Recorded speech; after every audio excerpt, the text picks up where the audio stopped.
Welcome, Jack Ma. Thank you. Thank you. Thank you. We've all become very cognizant of Jack and his story. And when Alibaba went public with the largest IPO in history, we knew a lot more about him. So I want to talk about his personal story. I want to talk about how many times he tried and failed and what kept him going. I want to talk about where he is today and how he got here, and where he is going and how he expects to get there. And if he gets there, what will it all mean for him and for the people that he wants to inspire? So I begin with this question, though, Jack. Why are you back at Davos? It's a long break for 7 years. I think my last trip here was year 2008. But I was coming for year 2001 for the Young Global Leader for Tomorrow. And remember, I never heard about the Davos when I came. But when I came, in the Switzerland, so many young people demonstrate. It was such a horrible scene that and I asked them, why did they do it? They say, anti-globalization. And I say, why? Globalization is a great thing. Why people don't like it? And then we come all the way for 2 hours here. There's a machine gun. There's people checking. I say, oh God, is that a forum or is that prison we're going to go? Is that? But when I joined the forum as the Young Global Leader, I was thrilled by so many ideas.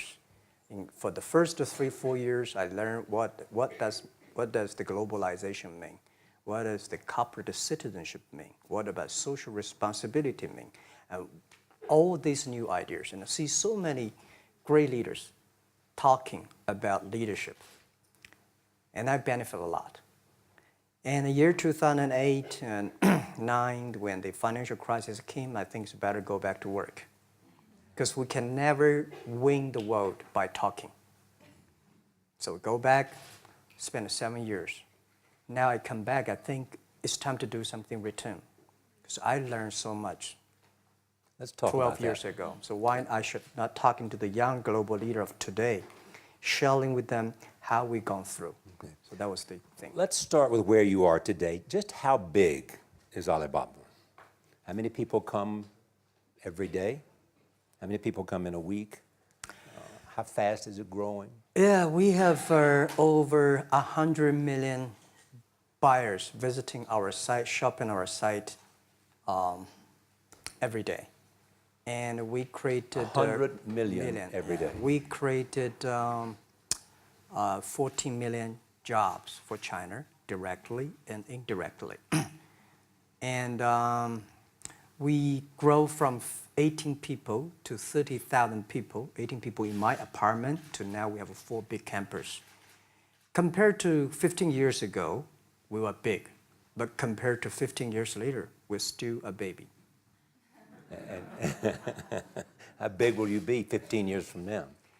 I think 15 years ago, I told my team that in the past 15 years, we grow from nothing to this size. And 15 years later, I want people to know about Alibaba, know Taobao, because it's already everywhere. I want 15 years ago when we talk about what is e-commerce, why small business can using this e-commerce, this internet, can do business across the nation. And I hope 15 years later, people forget about e-commerce because they think it's like electricity. Nobody thinks it's a high tech today. Now, this is something that I don't want 15 years later, we still walk on the street talking about why and how e-commerce can help people. Talk about the IPO. Did it exceed your expectations? Well, it's a pretty small IPO, 250.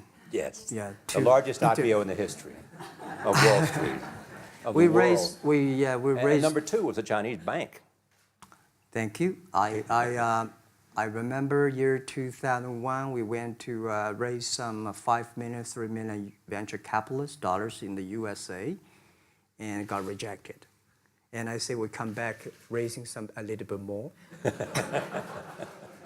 But I think, what we think more about is for $25 billion, how we can spend the money efficiently, because this is not the money, this is the trust from the world, the trust from those people. They want to do better jobs to help more people. They want to have a good return.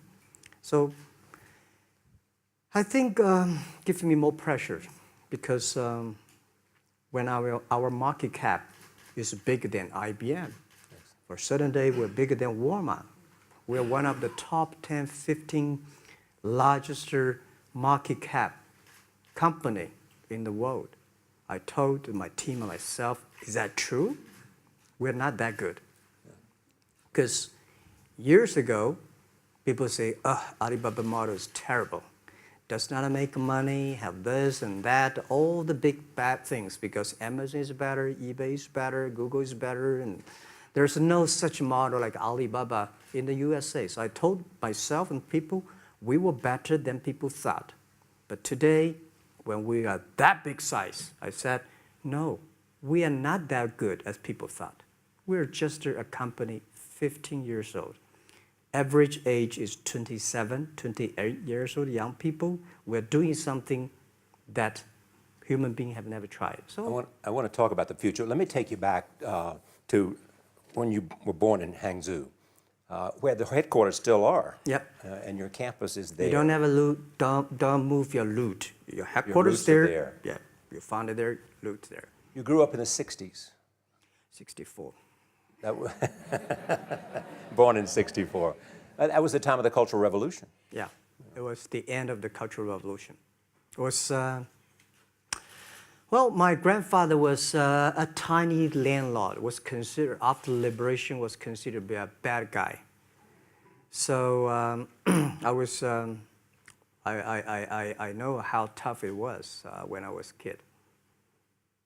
You tried to get into 3 colleges. Each time they rejected you. No, I tried. There is an examination that young people, if you want to go university, you have to take the examinations. So I failed 3 times. Right. But a lot of fail. I failed for funny things that I failed a key primary school test for 2 times. And I failed 3 times for the middle schools. And you will never believe in Hangzhou, my city, there's only 1 middle school that lasts only 1 year. It was changed from primary school to middle school because our graduates of our school, no middle school accept us because we were too bad. Yeah. They would become a middle school. What effect did it have, though, being rejected? Well, I think we have to get used to it. We're not that good. Even today, we still have a lot of people reject us. I think when I graduated from universities, and before I, for 3 years I tried to fill in the universities. So I applied jobs for 30 times, got rejected. I went for a police, they said, no, you're not good. I went to even the KFC. When KFC came to China, come to my city, 24 people went for the job. 23 people were accepted. I was the only one guy. And we went for police. 5 people, 4 of them accepted. I was the only guy that I received it. So to me, being turned down, rejected. Oh, by the way, I told you that I applied for Harvard for 10 times, rejected. I know I'll be rejected. I just want to say that. They're sorry now. 10 times you wrote them and said, I'd like to come to Harvard. Yeah. And then I told myself, someday I should go teach there, maybe. I think that can be arranged. Richard Nixon came to Hangzhou. Yeah. And after that, tourists flooded the place. Yeah. And that's how you learned English. Yeah. I really like I don't know why, at 12, 13 years old, that time I suddenly fell in love into the language, the English. And there's no place you can learn English at that time. There's no books, English books. So I went to the Hangzhou Hotel, now called Hangzhou Shangri-La Hotel, because that was the hotel can receive the foreign visitors. So every morning for 9 years, I showed them around as a free guide, and they taught me English. And I think that changed me. Today, I'm 100% made in China. I've never got a one-day train outside China. Yeah. And when people talk to me, say, Jack, how can you speak English like that? Why sometimes you talk like an Western guys? I think that was the 9 years. These Western tourists opened my mind because everything they told me are so different from the things I learned from the schools and from my parents. So now I have a habit. Whatever I see, whatever I read, I use my mind. Think about for 2 minutes. Is that how Ma Jun became Jack Ma? Actually, Jack, the name was given by a lady in tennis. She's a tourist. She came here and she said, came to Hangzhou. We become a pen friends. Ma Ring is so difficult to pronounce. So she said, do you have an English name? I said, don't. So can you give me an English name? She said, okay. She said, my father called it Jack. My husband called Jack. What do you think about Jack? I said, good. So I've been using that for that many years. Yeah. First visit to America, 1995? 1995, yeah. I came here for a project helping the local government to building up a highway. And you tried the internet. I tried the internet in Seattle, and in a building called the U.S. Bank. I don't know whether the U.S. Bank is still there or not, but it's a building. And my friend opened a small office, which is like only 10% bigger than this room. And there are a lot of computers in there. And he said, Jack, this is internet. I asked, what is internet? He said, search whatever you want. At that time, they used Mosaic, very slow, right? Yeah. And I said, I don't use it. I don't want to type because computer is so expensive in China. If I destroy it, yes, I cannot pay. He said, just to search it. So I searched the first word, beer. I don't know why, because it's easy to spell, baby. And I see beers from Germany, beers from USA, beers from Japan, but there's no beer from China. And I say, okay, type the second word is China. No data. Nothing. Nothing. And I said, 1995. 1995, no data about China. So I talked to my friend, why not make something about China? So we made a small, very ugly looking page called China. It's something like I did a translation agency, we listed on there. It was so shocking. We launched at 9:40 in the morning. 12:30, I got a phone call from my friend. He said, Jack, you got 5 emails. I said, what is email? And they say, these are the things. Say, people so excited. Where are you? This is the first time I see a Chinese website on that. How can we can we do something together? So I think this is something interesting. So we should do it. Why did you call it Alibaba? Alibaba? Well, when I started, I think internet is global. We should have a global name. And a name that, interesting, like at that time, the best name is Yahoo. Right, so I've been thinking for many days, suddenly think Alibaba is a good name. So I happened to be in San Francisco that day. I did have a lunch, and the waitress came. I asked her, do you know about Alibaba? She said, yes. I said, what is Alibaba? She said, Open Sesame. Good. So I went on the street, asked about 10, 20 people. They all know about Alibaba, 40 Thieves, and Open Sesame. And I think this is a good name. And start with A. Whatever you talk about, Alibaba is always top. You have said before that in creating Alibaba, you had to create trust. Yeah. Because people in China were used to face-to-face. Yeah. How did you create trust? I think because we started out doing business on internet. I don't know you, you don't know me. So how can you do things online unless you have trust? So for e-commerce, the most important thing was trust. I think when I first went to USA for raising money, talk to the venture capitalists, a lot of people say, oh, Jack, no. China doing business by the guanxi. How can you do business on internet? And I know that without the trust system, the credit system, it's impossible to do business. So in the past 14 years, everything we do is trying to build up the trust system, the record system. Well, Charlie, I'm so proud today when I talk to the young.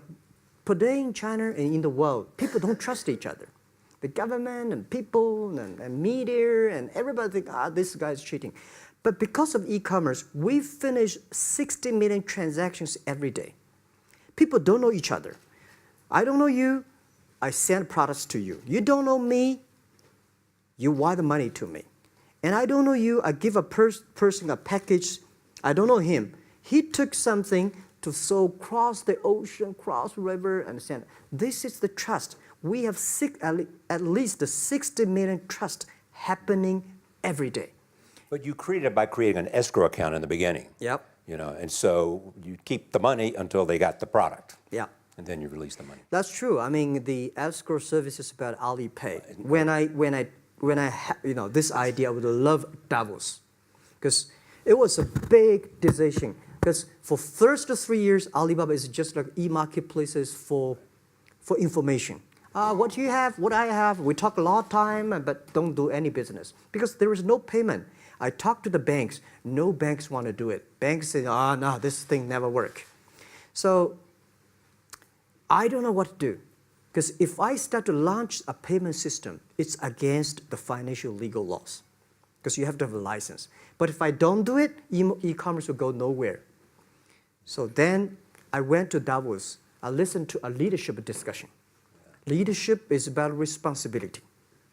And after I listened to that panel, I give a call to my friends, my colleagues in my apartment, say, do it now, immediately. If something wrong, the government not happy about that, if one body has to go to the prison, Jack might go to the prison. Because it is so important for China, for the world, to build up the trust system. And if you did not do it, and do not do it properly, stealing money, money wash, no trust record, I send you to the prison. That was the thing. And people don't like it. So many people I talked to at that time for Alipay, they say, this is the stupidest idea you have ever got. But I say, I don't wear the stupid clever as long as people use it. Now we have 800 million people using this Alipay. Stupid things, if you do it better, is better. Alipay is a privately held thing. It's not part of Alibaba. No, it's a private. Let me talk about money for a second. Yeah. You have never gotten money from the Chinese government? No.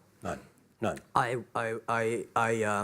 want it at the beginning, and later I don't want it, because I think if the company always think about picking money from out of the government pockets, that company is rubbish. Think about how can you make money from the customers and market and then help customers succeed. That's our philosophy. No money from Chinese banks? No. I at that time I want, and now they want to give me, I don't want it. Yeah. All right. Your relationship with the government. Mm-hmm. Yeah. What's your relationship? I mean, if they didn't, here's what some say, that you have existed in an environment that's not, they have restricted competition for you. And that's a pretty good thing to do for a private company. Yeah.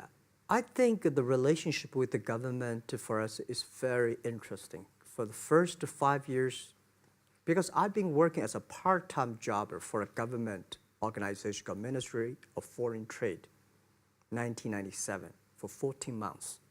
And I learned that you should never rely on government organization to do e-commerce. And I started a business. I told my people and team, in love with the government, don't marry them. Respect them. And a lot of people say, well, government officers talking about internet, the censorship and this, that, and they worry about. I think it's the opportunity, it's a responsibility talking to them, tell them how internet can help. So you tell them we create jobs. Oh yeah, I think a lot of people debate and fight against them. And in the first 12 years, anybody come to my office, I sit down talking to them, how we can help economy, how we can create jobs, why China will improve by the internet. I think because internet at that time is new to any government. And if you convince somebody, and you have the chance. So today I'm very talkative. That probably, this is why I talk to so many people. So, I mean, if the government comes to you and asks you to do something for them. Normally, when government comes say, Jack, can you do this project? I say no. I say no. I can introduce some friends who are interested in doing that for you. But if they continue to want me to do it, I say, okay, I do it, but I don't charge. I hope next time don't come to me again. But recently, we help some government organizations do it. For example, every Spring Festival, the train ticket is so difficult. Hundreds and thousands of farmers work in the cities. In the Spring Festival, they go to the hometown. But when they order tickets on the other way, the whole system crashed for 5 years. So I told my young people, go support them. Don't charge anything. Because I don't want to see millions of farmers go back to city and they cannot buy the tickets. So it's something that it's not for money. It's something it's not for the government. It's for the millions of people. They can buy tickets in the snowy night and they don't have to wait. They just use mobile phone, online, they get ticket. One way stop along the route to where you are in that big IPO was Yahoo. Jerry Yang gave you invested $1 billion. Yeah. $1 billion. Yeah. It turned out to be a pretty good investment for Yahoo. Yeah. But one time after another, you raised this money on your own outside of China with investors. Yeah, I'm very thankful for all the investors because 1999, year 2000, and even at the Yahoo time, a lot of people say this Jack is crazy. He's doing something that we don't understand. A lot of venture capitalists give you money because there is such a American model already there. But they say, Alibaba, we don't see this kind of model, right? They say Jack's crazy. Yeah, this is crazy guy. I mean, I remember my first time in Time magazine, they call me Crazy Jack. And I think crazy is good. We are crazy, but we're not stupid. We know what we are doing, but if everybody agree with me, if everybody believe our idea is good, we have no chance. So that's the money we raised. We're very thankful. So when our investors make a lot of money, I feel proud and honored. As you know, in the United States, issues have risen about privacy. Yeah. Google and Apple, and questions of whether the government should have access to files. How do you handle that if the Chinese government says you know a lot about people? You have transactional relationships with lots of people. And they say, we want to see your files. Well, so far I don't have this kind of problems from Chinese government. And I told them, any government, if you come here for the national security, anti-terrorist, well, anywhere, anti-terrorist, we work together. It's a criminal, we work. But rest of that, no. I said, we are a business. The data is so precious because we don't know how. Because if we give to anybody, it's going to be a disaster. And also about privacy issues. I think, just like hundreds of years ago, people say, I would rather put money under my pillow rather than put in the banks. But today, banks, they're special. They know how to protect money much better than you do. Privacy issues, all these kind of securities, today, we may not have the solutions. We don't have the answer.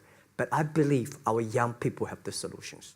In the next 10, 20 years, there will be breakthrough on that. And I'm fully confident on that. Your life is a testament to the idea that nothing is impossible. That if somebody says no, you say it's just the beginning. Where does that come from? Well, at the beginning, I never thought, I thought when I was young, I said, everything's possible. Now I know not everything's possible.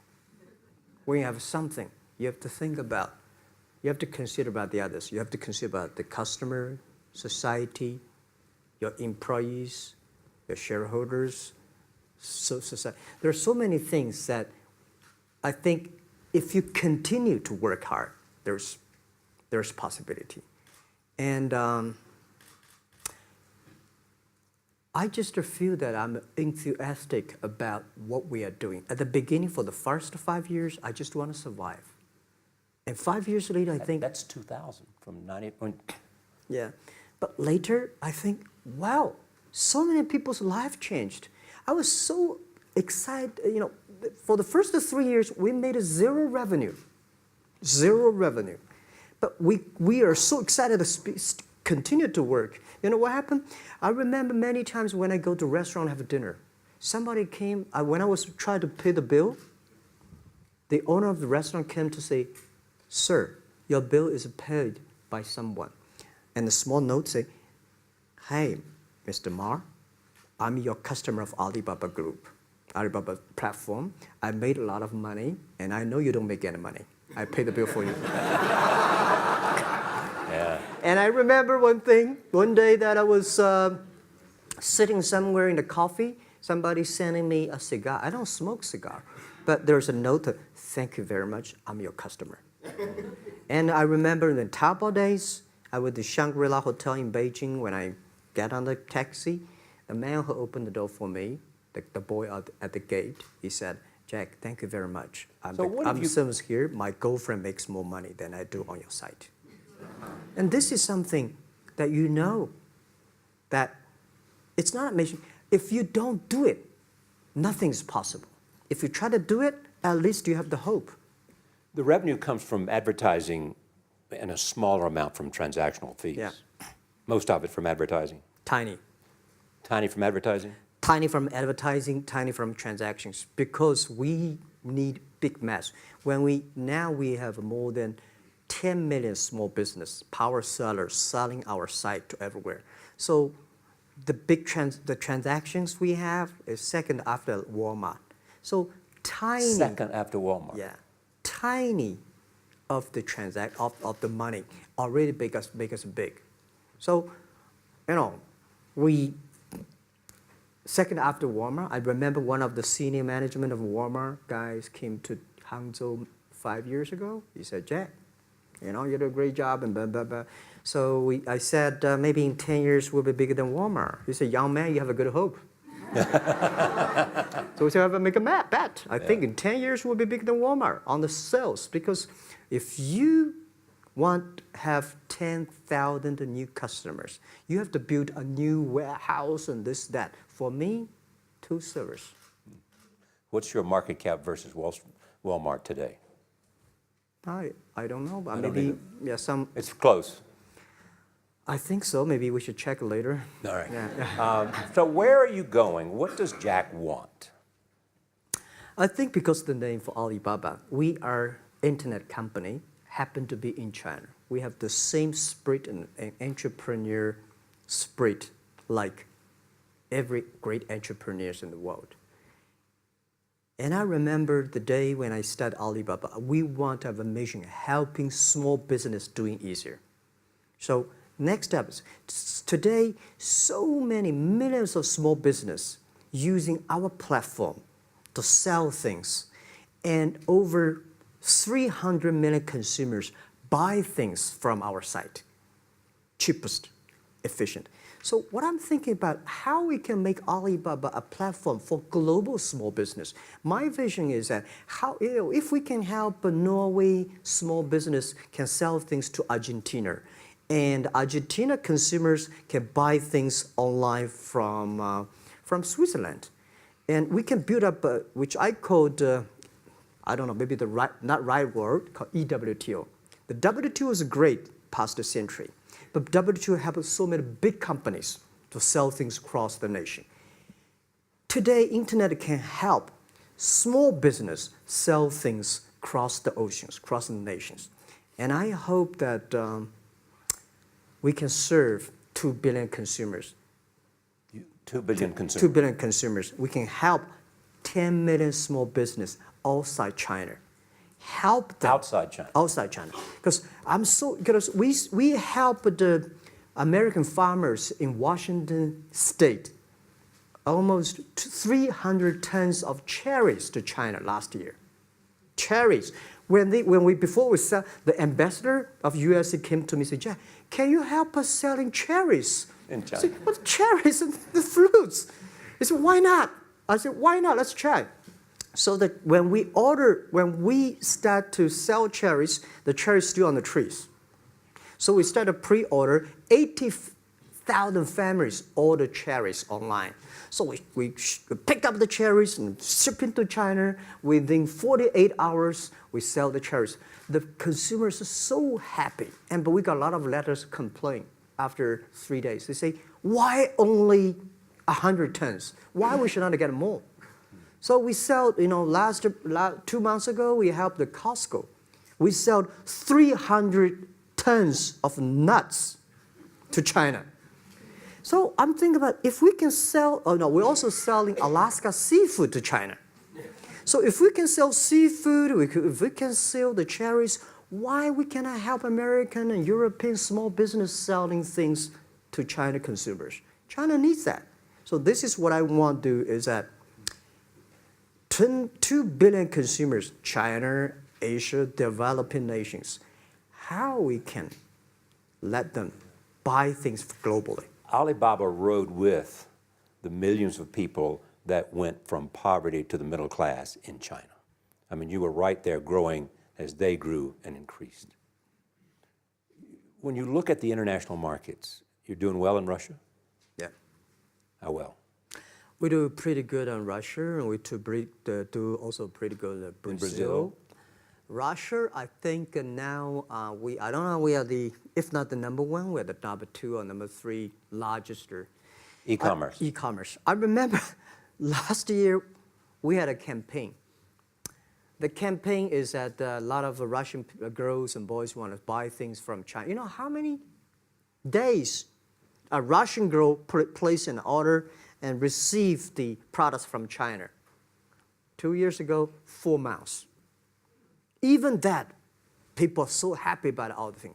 And last year, the campaign, within 1 week, we crashed the whole logistics system of Russia.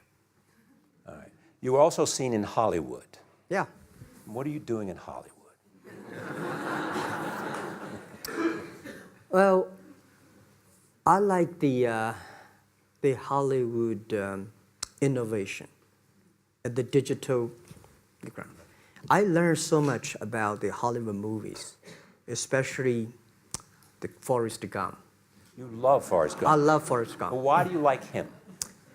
Simple. Never give up. Never give up. People thinking he's dumb, but he knows what he's doing.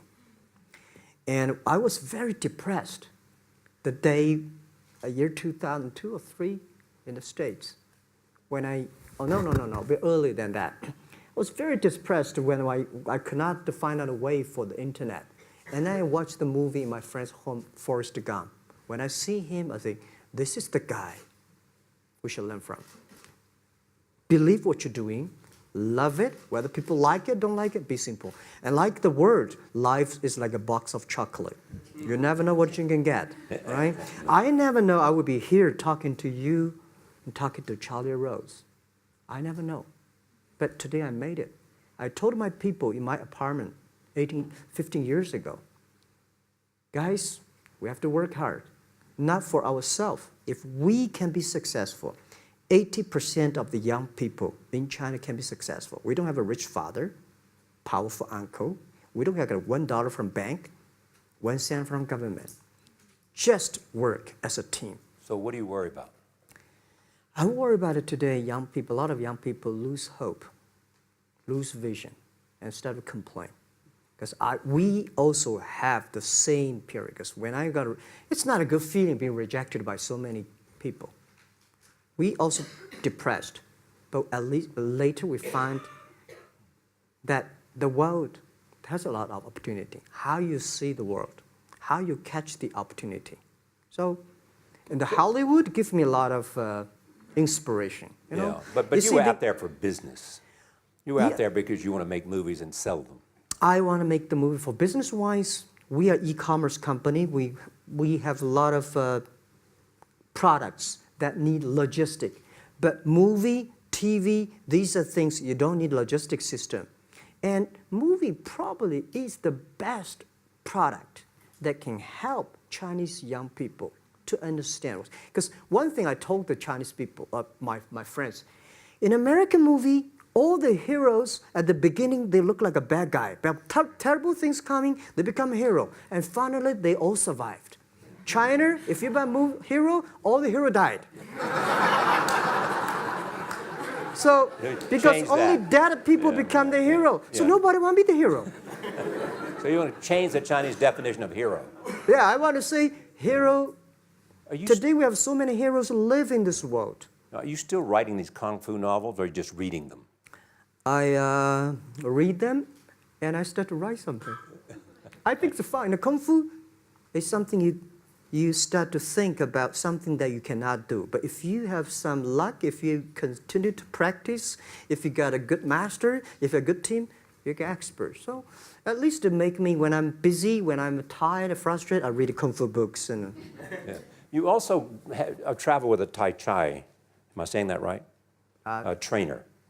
Tai Chi? Tai Chi. Tai Chi. Tai Chi, yeah.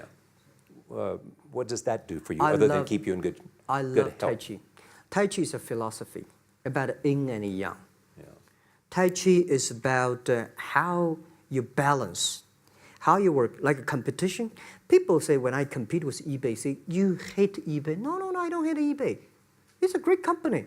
You know, they come, I go. You know, Tai Chi is like, you fight here, I go over there. You put it on the top, I go to down, right? So it's a balance, right? You are heavy, I'm small, you know.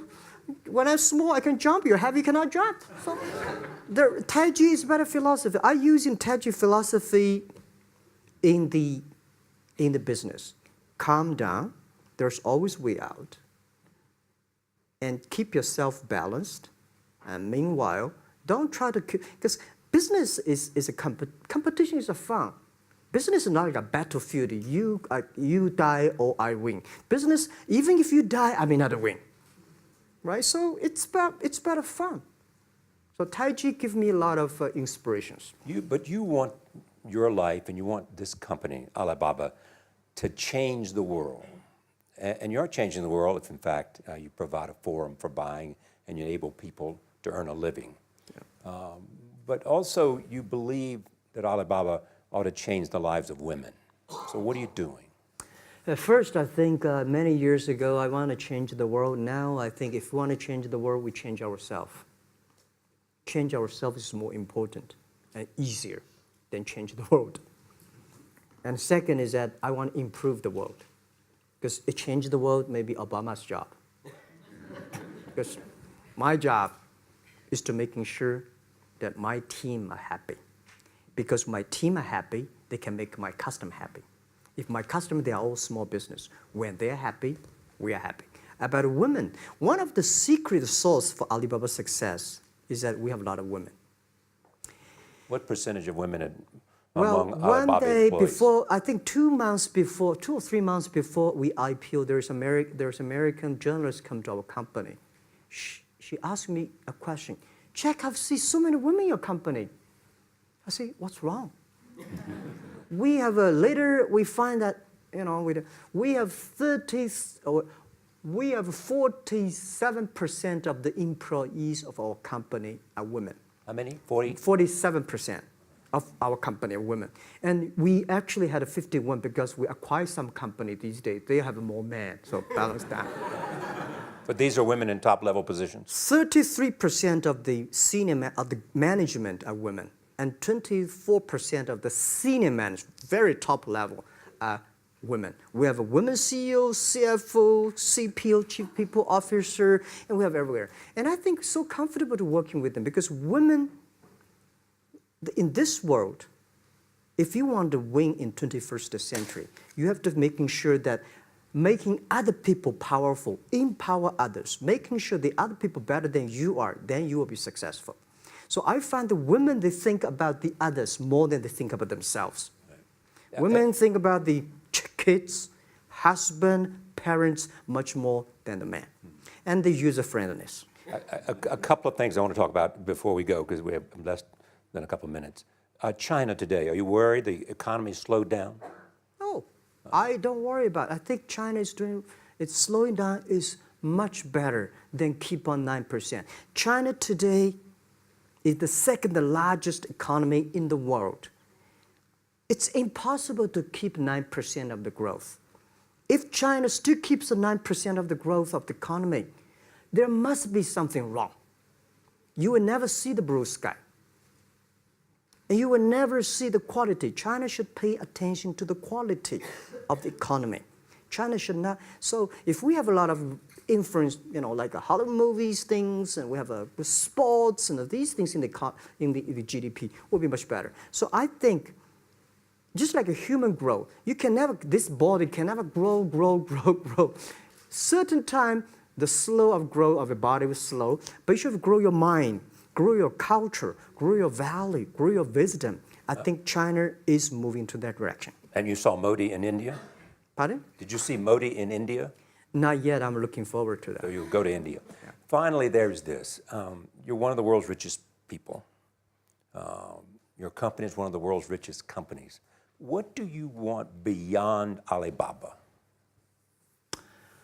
Well, about richest people, I was really not happy in the past 3 months when people say Jack Ma is the richest people of China. Global celebrity, they said. No, I'm not. When I started the business, you are. I never thought, because how many? Yeah, maybe I am. Not, but I think 15 years ago, in my apartment, my wife was at that time one of the 18 founders. I asked her, "Do you want your husband to be a rich person?" I never said rich person in China, rich person in Hangzhou, or you want your husband to be a respected person. She said, "Of course, respected." Because she never believed, and I don't believe we'll be rich people. We just want to survive. But I believe when you have $1 million, that's your money. When you have $20 million, you start to have a problem. You worry about inflation, which stock to buy and this, that, had to come. When you have $1 billion, that's not your money. That's the trust society gives on you.